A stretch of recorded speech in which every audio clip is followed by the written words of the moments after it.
வந்து திருவண்ணாமலை மாவட்டம் பண்டிதப்பட்டு கிராமத்துலேருந்து வரோம். சமயபுரம் மாரியம்மன் கோவிலுக்கு பாத யாத்திரையாக நாங்கள் வந்து போயிட்டுருக்கோம்.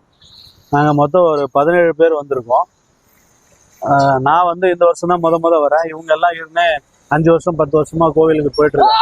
எல்லாருக்கும் அவங்க ஒரு வேண்டுதல் வச்சு அந்த அம்மாவை நோக்கி பாத யாத்திரையாக நடந்து போயிட்டுருக்கோம். 5 நாள்ல நாங்கள் போயிடுவோம் கோவிலுக்கு.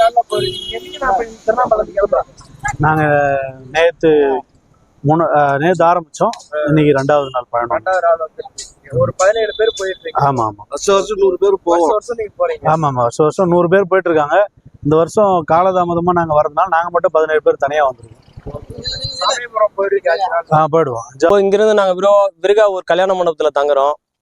அடுத்தது நாளைக்கு காலையில புடையூர் அங்க தங்குறோம் ஈஸ்வரன் கோயில்ல.